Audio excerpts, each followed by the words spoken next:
¿Qué tal? Bienvenidos. A mediados de enero vamos a tener la vacuna ya entre nosotros y millones de personas comenzarán a vacunarse. No obstante, seguimos en peligro. Nosotros y el resto de la humanidad. Nadie se está salvando de todo lo que implica la presencia del COVID-19 todavía. Pero además hay que disputar con una forma de virus mediático muy, pero muy enfermante, que va contra todo. Ahora también contra las restricciones que necesariamente se tienen que dar como en el resto del mundo. Frente a lo que está pasando en la Argentina, crecen los números de contagios, siguen los muertos, siempre más de 100, 200 cada día, y hay quienes no quieren tomar nota por algún interés espurio, estrictamente político. El gobierno dice aquí impone restricciones en transporte y toque de queda sanitario para frenar el aumento de casos de COVID-19. ¿Se puede pedir algo más sensato, tal como se presentan las cosas en el mundo? Sí, Cornejo tiene algo que él cree que es un poco más sensato, y mire este tuit y después mire el de Bullrich y verá usted qué manera de actuar contra el propio país tan solo por el egoísmo desde el punto de vista político. Las medidas que tomará el gobierno son la clara demostración del fracaso de la estrategia sanitaria. Cornejo es un tipo que hace mucho tiempo perdió todo vestigio de vergüenza, no sorprende. Son el tiro de gracia a la economía, vuelven con lo mismo de los argentinos. No, si nos vamos a morir unos de otros para intentar salvar la economía, que justamente en nombre de eso tanto daño hicieron y que por ahí determinó que no se pudiese con el COVID-19 en el tiempo en que quizás era posible. Restringir libertades y responsabilizar al otro, kirchnerismo puro y duro. Qué vergüenza, qué vergonzante ser humano es Cornejo, ya no qué político tan pobre. Y Bullrich no podía ser menos y también puso su tuit al respecto. El toque de queda debe aprobarse en el Congreso. Pasaron poco por el Congreso ustedes, ¿eh? No es potestad de un monarca. ¿Quiénes pagan el fracaso de la política sanitaria del gobierno? Millones de argentinos que no pueden trabajar. El resto del mundo, es bueno decirles, a Bullrich, a Cornejo y a todos estos insensatos, para elegir un adjetivo que sea leve y que no sea demasiado hiriente, el resto del mundo, mire la Unión Europea, lo que está haciendo. Le vamos a presentar un pequeño video de 30 segundos donde usted puede tomar nota de cómo están las cosas por allá. Portugal se ha unido a la lista de países europeos que endurecen las restricciones. El Parlamento ha prorrogado el estado de emergencia hasta el 15 de enero, incluido un toque de queda nocturno. Irlanda ha optado por un confinamiento con cierre de escuelas y obras de construcción durante al menos 3 semanas. Así lucen las calles del Reino Unido. Van más de 75.000 muertes por COVID-19. La nación británica regresa al confinamiento con medidas estrictas. Mientras tanto, el gobierno de Luxemburgo anuncia toque de queda. En Alemania, el gobierno extendió el confinamiento hasta finales de enero. Mientras esto ocurre, ciudadanos acuden a centros de vacunación a pesar de la frustración por las restricciones. A la idiotez de decirle monarca a Alberto Fernández por estas medidas tan necesarias. Le sumarán también que Macron es un monarca, que Merkel es una monarca, una reina, y así sucesivamente en cada uno de los países. ¿Por qué se permiten tanto disparate? Si podemos saber cómo son las cosas, ellos no informan demasiado de esto a través de los medios que los empujan a vivir de esta manera que los hace parecerse a un espantajo. Pero la gente sí, el resto tiene acceso a algún tipo de información, puede buscarla, por lo menos, si el que no lo hace es que no está trabajando bien de ciudadano. Le vamos a mostrar lo que pasa en México, lo cuenta Televisa, esto parte el corazón y esto tiene que ser algo de lo que tomen nota también aquellos como los que en la ciudad de Buenos Aires dicen vamos a ver hasta qué punto aceptamos las restricciones de 23 a 6 de la mañana. Durante la noche y madrugada, las familias que buscan lugares en los hospitales para internar a sus familiares, a sus pacientes que se agravaron y que no pueden esperar, viven situaciones verdaderamente trágicas. Tendría que esperar a algún lugar. Si su paciente necesita alguna cama, tiene que estar en espera para poder obtener una de ellas, cuando una se desocupa. Llegamos, la ingresamos, nos dijeron que no tienen camas y que no tienen respiradores, que teníamos que esperar quizá hasta una semana y que dependía de si había algún deceso o alguna alta. Los enfermos Pasan varias horas dentro de las ambulancias antes de ser ingresados. ¿Cuánto tardan las ambulancias? Unas 2, 3 horas, 4 a veces. Dependiendo, digo, hasta que se desocupe un lugar. Se puede ver durante la madrugada esta larga fila de personas esperando llenar un tanque de oxígeno. ¿Cuántos enfermos tienen en su casa? Es mi hermana, mi papá, mi cuñada, y mi hermano y mi sobrino. Son casi las 3 de la madrugada y siguen aquí formando. Pues aquí seguiremos hasta que tengamos nuestro oxígeno para nuestros pacientes, no nos queda de otra. Queremos eso para darle el gusto a Cornejo, a Bullrich y a tantos otros. ¿Será posible que estén tan mal informados o que sean tan desleales con su propio país, con su propia sociedad? Todo lo que han hecho contra la vacuna, todo lo que dijeron de la vacuna. ¿Sabe cuántos rusos ya están vacunados con la Sputnik V? 1 millón. Mire este título. Sputnik V. Se vacunó 1 millón de personas de Rusia sin registrar reacciones adversas. Ni siquiera las 317 que entre 33.000 querían documentar Clarín y Nación. La rusita más querida que vive por acá también se vacuna. Evidente, no en es... confianza, Nati, ¿se puede conseguir un par de Sputnik con vos o no? Lo puedo intentar. ¿Sí? Te la darías, sí, ¿no? La vacuna, sí. ¿Viste que está como esta cosa de te la doy, no me la doy? ¿La rusa? Sí. Si hay que darse la vacuna, me doy la rusa sin dudarlo. Vamos, Natalia con Rusia, vamos.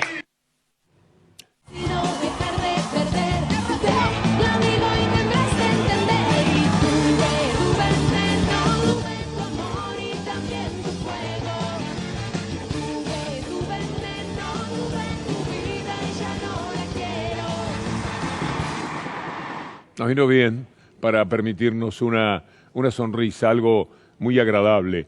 Pero también tenemos que seguir con nuestros temas. Mire usted lo que pasa en términos muy positivos en la Argentina. No solamente llega la vacuna, la llegada será a mediados de enero y millones de argentinos podrán estar vacunados cuando termine el mes, a principios de febrero, sino que también algo hecho en la Argentina, el suero equino para los tratamientos que permiten que la muerte sea la mitad de aquellos que corren el riesgo de morir, ha sido aprobada por la ANMAT. Mire esto, suero equino, la esperanza de Argentina para tratar pacientes con coronavirus.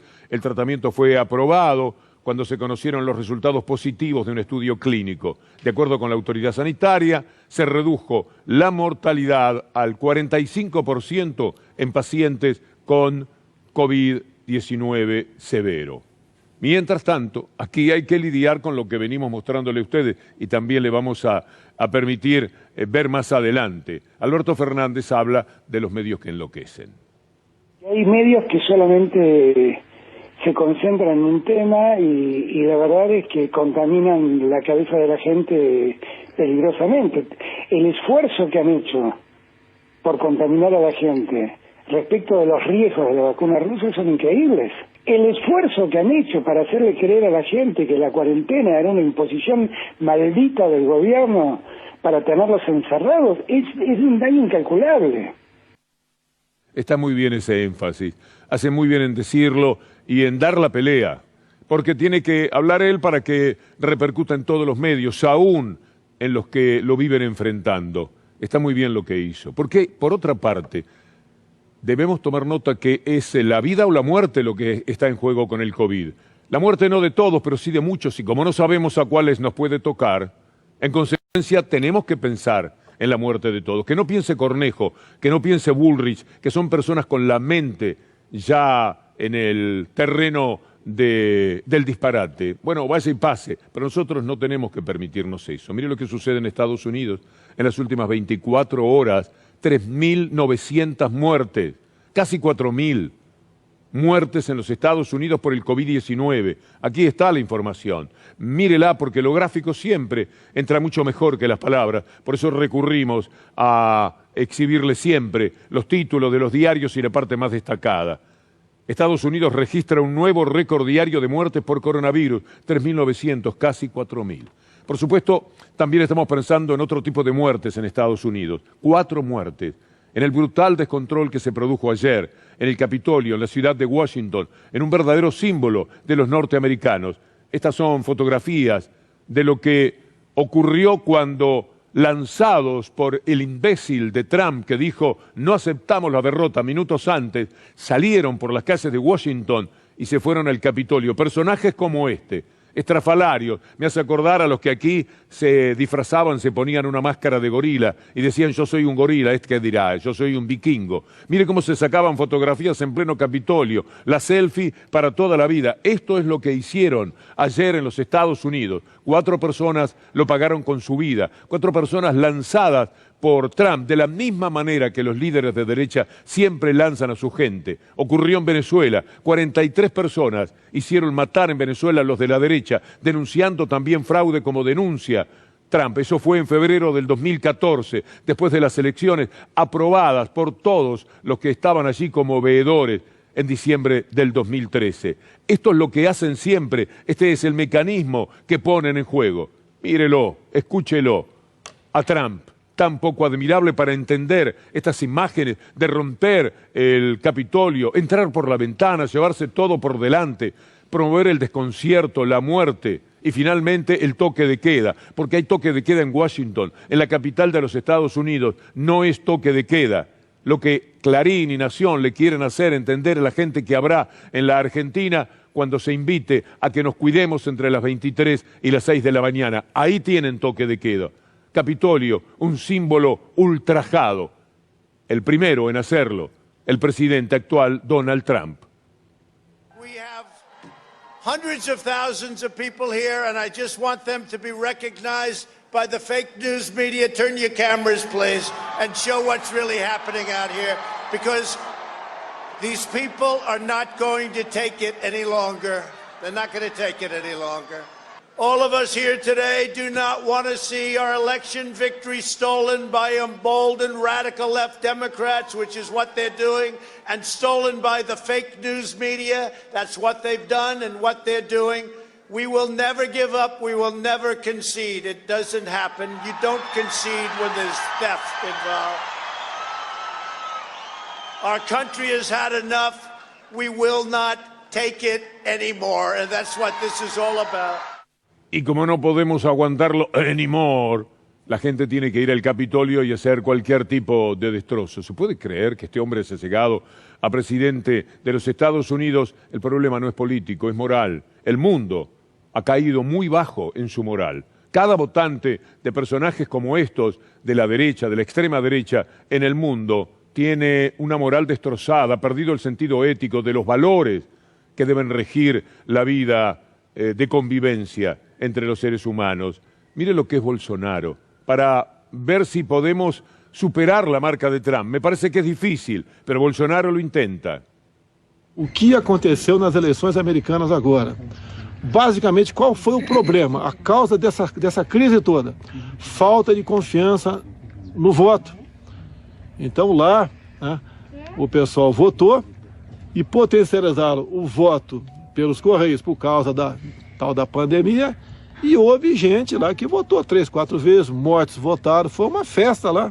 Ninguém pode negar isso daí. Se nós não tivermos o voto impresso em 22, uma maneira de auditar o voto, nós vamos ter problema pior do que os Estados Unidos.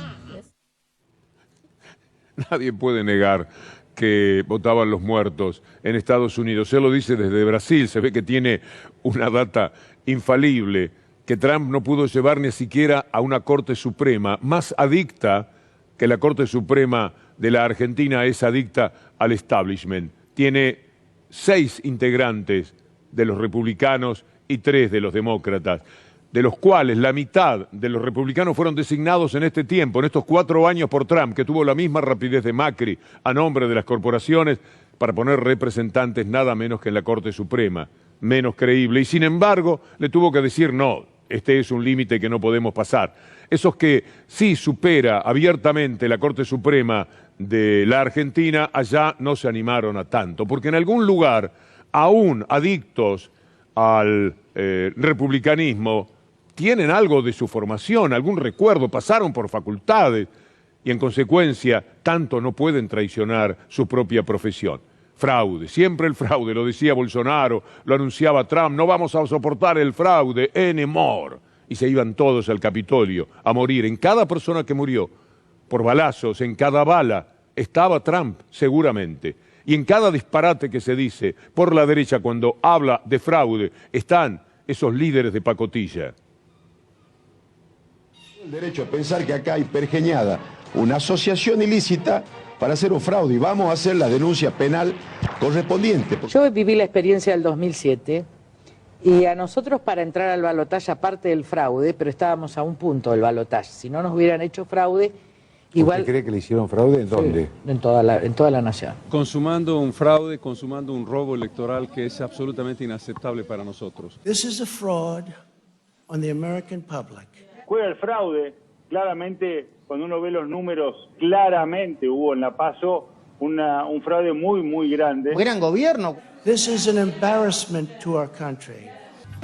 Las elecciones en Venezuela, la oposición está denunciando fraude. Entonces, los gritos son fraude. Hemos asistido durante estas semanas a la mayor y más burda estafa electoral de nuestra democracia, ante un fraude electoral.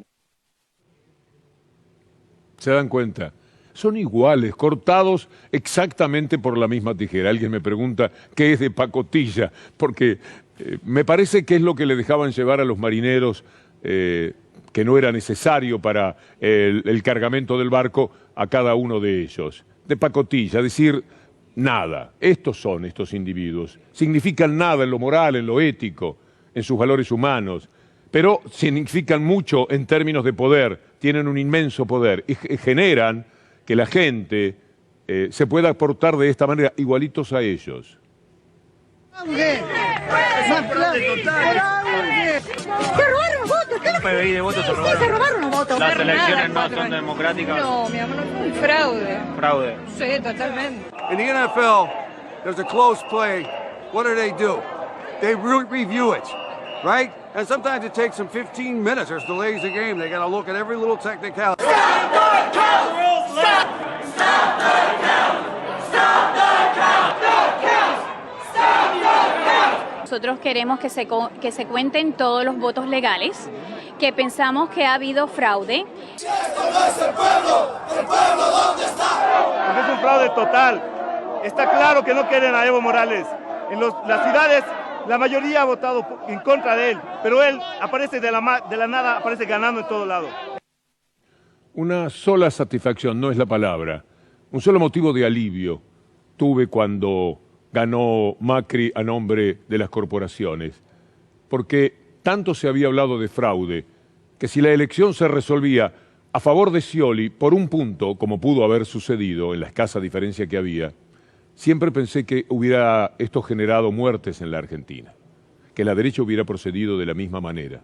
Tengo para mí esa certeza, por lo menos la comparto con ustedes. Algunos posiblemente puedan estar de acuerdo con que hubiera sido así, porque la vuelven loca a la gente. Esto que pasó en el Capitolio de los Estados Unidos, que nunca se vivió en ese país, que lo convierte en lo que ellos llaman el país bananero. Bueno, ahora vamos a tener un recorrido. Es algo que sucede, acontece estrictamente por la manija que fueron dando sobre un fraude que no existió, no pueden presentar una prueba. El primero que vimos de los locales era Cano. Cuando llegó el momento, otra vez perdió por 20 puntos y no hubo nada para decir. Y cuando él denunciaba fraude, eran ellos los que estaban quemando los lugares donde estaban las urnas en su provincia. Todo es vergonzoso en ellos, todo es muy deprimente, porque con el poder lo ocultan, se los deja pasar a través del tiempo y hasta uno se va olvidando de cada uno de los cacareos absurdos que se han permitido. Bueno, la cuestión es que Biden, ahora sí, mire usted, hay que decirlo de esta manera, ahora sí Biden es presidente. The report we make is that Joe Biden and Kamala Harris will be the president and the vice president according to the ballots that have been given to us. The announcement of the state of the vote by the President of the Senate shall be deemed a sufficient declaration of the persons elected President and Vice President of the United States, each for the term beginning on the 20th day of January, 2021. Prontamente veremos la película de todo esto, seguro, no se la van a perder.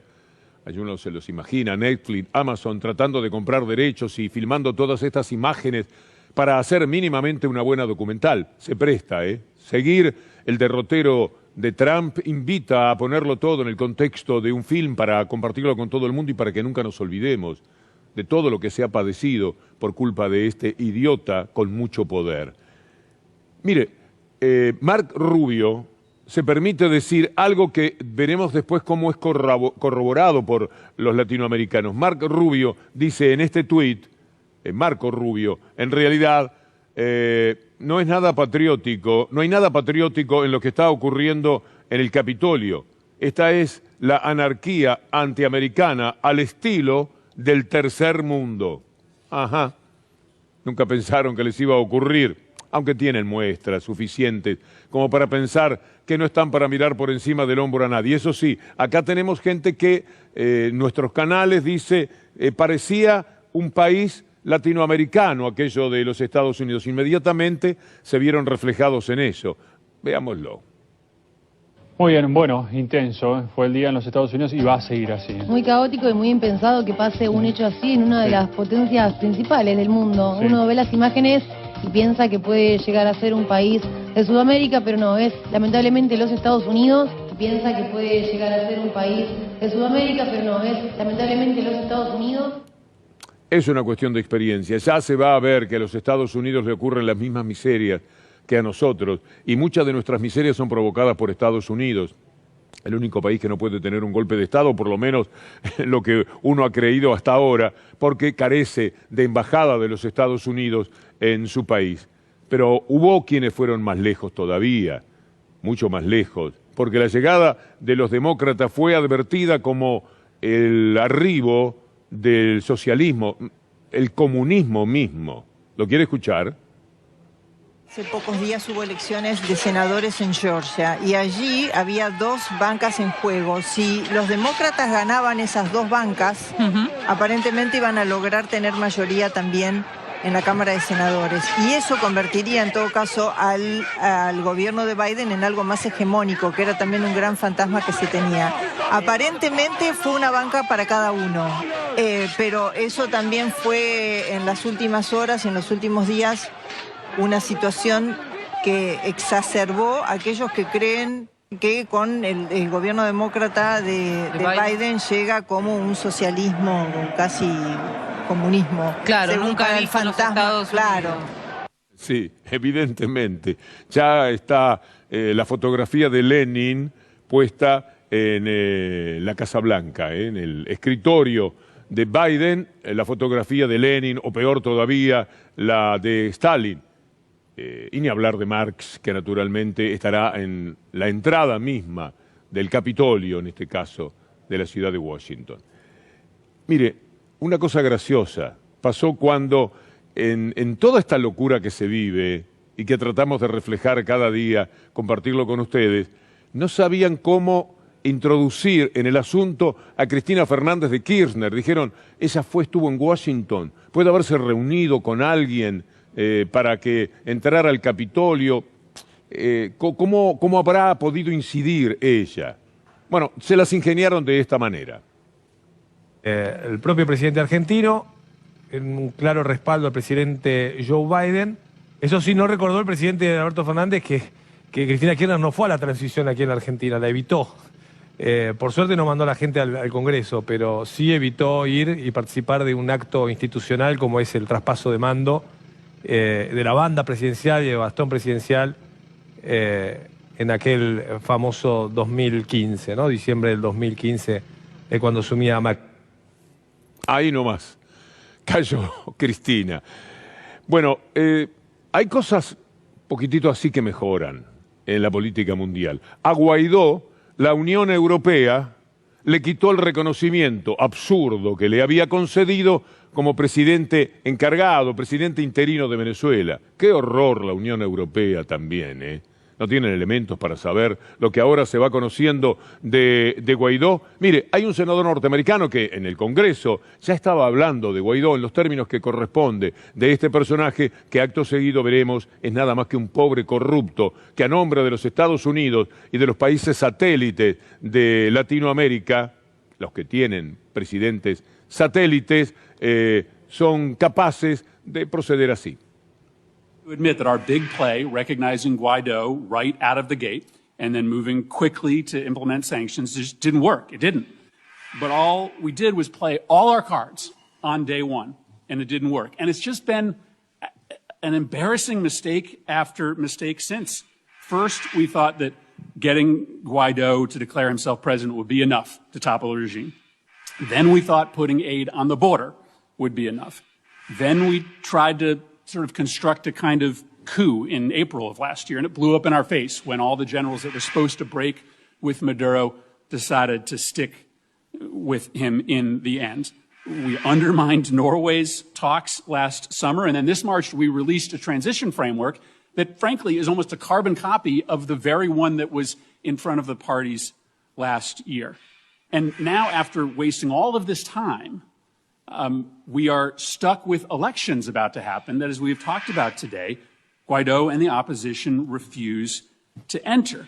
And then we are going to be in a position where we are recognizing someone as the leader of Venezuela who doesn't control the government, who doesn't run the military, and who doesn't even hold office. And we don't do this in other places. Hasta ahí uno puede decir un payaso, incluso con esta fotografía. ¿Sabe dónde salió esta fotografía? Y diciendo que salió en el Washington Post. Y dice la nota que es un corrupto, un coimero, Guaidó. Ahora lo descubre el Washington Post después de haber hecho fuerza con todo el periodismo norteamericano para seguir apoyando a Guaidó, porque eso sí, en el tema Venezuela están todos de acuerdo, los demócratas, los republicanos en líneas generales, aunque tardíamente se dieron cuenta de este mamarracho que ahí está inventando el salto a la reja porque no quiso pasar por la puerta, no queriendo llegar a la elección. Ustedes se acuerdan que esto se lo mostramos, que él sabía que iba a perder. Entonces quedaba fuera de la asamblea y por lo tanto perdía su condición de presidente encargado.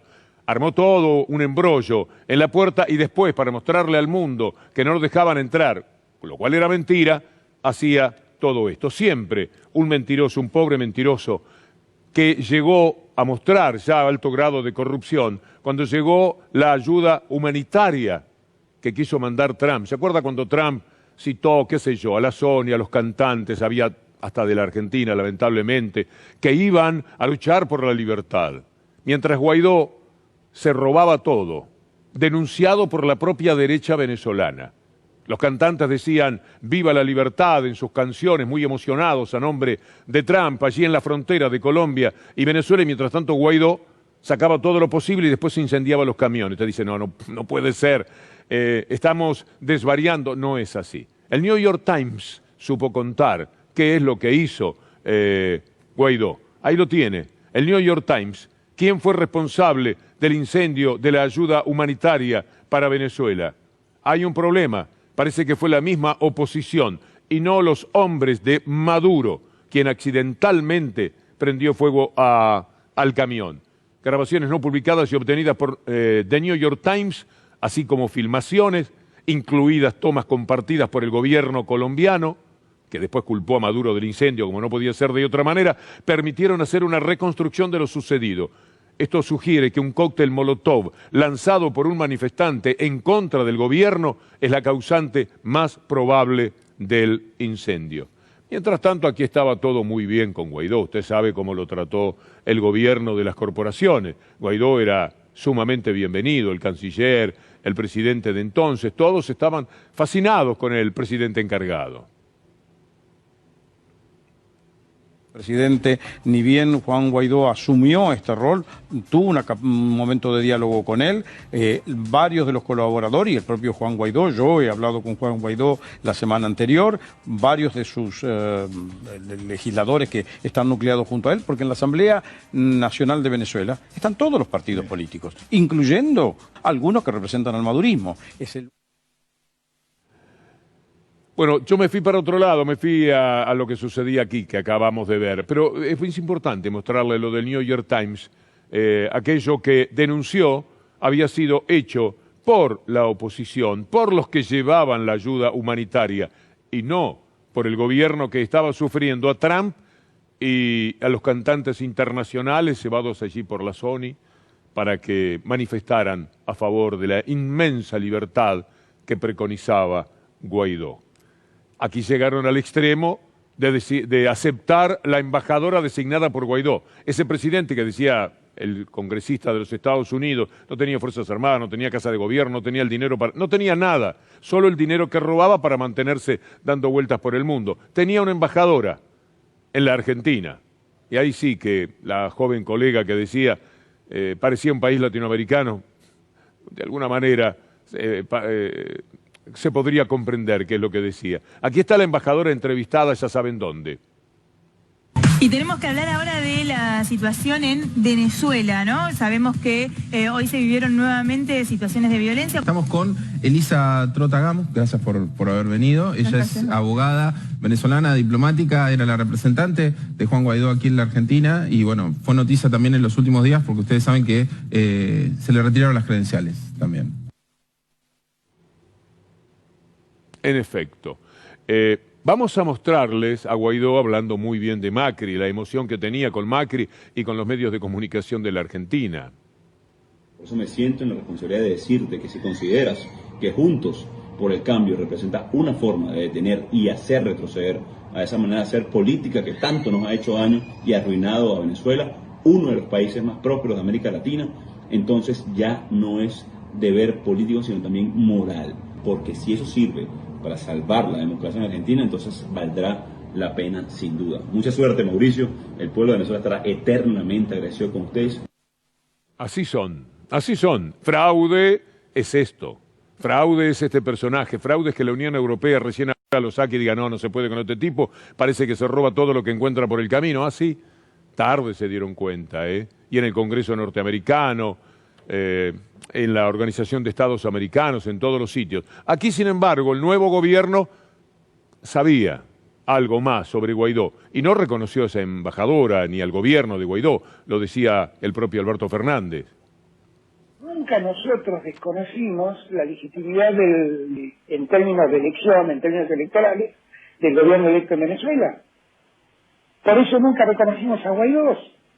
Es muy importante. Como lo hizo España, por ejemplo. Nosotros nunca reconocimos a Guaidó. Y sí lo había reconocido el gobierno anterior. Pero es central lo que usted está diciendo, porque lo textual... Pero esto es lo que siempre hemos dicho. Bueno, a ese Alberto Fernández lo aplaudo. A este otro que vamos a mostrar ahora, lo puedo comprender, pero no compartir lo que dice. El indulto para mí es una rémora monárquica que quedó en la Constitución. Era un derecho que tenían los reyes de perdonar al que ha sido condenado. E hice campaña diciendo que yo no iba a dictar indultos, y lo voy a cumplir. Entonces, primero lo que se dice es que el presidente puede indultar a los que han sido condenados, con lo cual no borra la condena. Si quieren indultar gente que está procesada, no existe ese instituto, eso se llama amnistía, y eso es algo que depende del Congreso y no depende de mí. El indulto es un perdón que da el presidente. Y la verdad, yo cuando la justicia actúa, no tengo por qué perdonar, yo no soy quien para perdonar. Hubo muchos procesos que realmente han sido desarrollados en términos procesales de modo muy irregular. Y yo podría decir que estarían colmados de nulidades. Y lo que yo le pido a la justicia es que por favor revise lo que pasó en estos 4 años, porque hay cosas que no están bien. Pero es ingenuo pedirle a la justicia nada, a la de la República Argentina hoy día. Y monárquico, tantas cosas vienen de lo monárquico a las constituciones liberales, que así son, de la mayor parte del mundo. No, esto no se puede compartir y da pena porque hay mucha gente sufriendo. Lo que no tiene el presidente es la chance, el contexto, como para tomar una medida que sí provocaría una locura lanzada por los medios de comunicación de la derecha y por Juntos por el Cambio. Y como los poderes están más bien en manos de ellos, los poderes reales, sería muy difícil. Lo que no hay es una espalda política para poder dar ese paso. Porque después, el indulto como acto de justicia para quienes están siendo llevados a prisión en el caso, ni hablemos de Milagro Sala y de todos los demás que están presos, en el caso de Vudú, que por tercera vez lo van a llevar a la cárcel, tan solo por el testimonio de una persona comprada delante de la mirada de todo el mundo por el gobierno anterior. Eso es una injusticia. Y si el indulto está en la Constitución, y si es parte de los derechos del presidente, tendría que utilizarlo. Lo que sucede, y lo digo desde el mayor respeto, es que no hay margen político para hacerlo. Lo dice en un hilo de tuit hoy Maximiliano Rusconi, un hombre que está hace mucho tiempo en una muy buena lucha por mejorar la justicia. Ahora, por imperio de la regla latina, ad maiore ad minus, quien puede lo más, puede lo menos, sí puedo indultar a los condenados, también puedo indultar a un procesado. ¿Quién tiene la última palabra? El procesado puede reclamar su derecho a defenderse en esta justicia digna. Hay un hilo más amplio, pero se van los tiempos, ya estamos casi en las 8, y como es el cumpleaños del doctor Zaffaroni, y él fue, con el coraje habitual, el primero en hablar del indulto que correspondería, en este caso lo mencionó, para Amado Boudou, y por él fue que le hicieron la pregunta a Alberto Fernández, y dada la respuesta del presidente, es bueno que después de esa respuesta de Alberto Fernández escuchemos las precisiones que dio el doctor Zaffaroni. La rémora monárquica es el sistema presidencialista también, ¿no? Y el indulto en una república que funcionase perfectamente no tendría sentido, pero si está en todas las constituciones es porque en el mundo sabemos perfectamente que no hay república que funcione perfectamente. Y de repente se acomodan los poderes y es necesario tener algún aceite, algún lubricante de solución, ¿no? Y no le estoy dando indicaciones al presidente, porque lo que se me preguntó es decir, ¿qué solución legal hay? Bueno, la única solución legal que hay es el indulto. Yo no sé cuál es el costo político que puede tener el presidente y cómo lo evalúa. Tengo la visión que tiene él, la visión panorámica de todo el poder, hasta qué punto él tiene espacio político. Feliz cumpleaños, doctor. Muchas gracias, como siempre, a los formidables productores de este tramo de la programación de C5N, Julián Capazo, Anabela Sánchez y a Hernán Nucera, que nos está conduciendo muy, pero muy bien, con mano firme. Los voy a dejar con Antonio Fernández Llorente, nuestro amigo, en la continuidad de la programación de C5N con Minuto 1. Amigos, hasta mañana, si Dios quiere.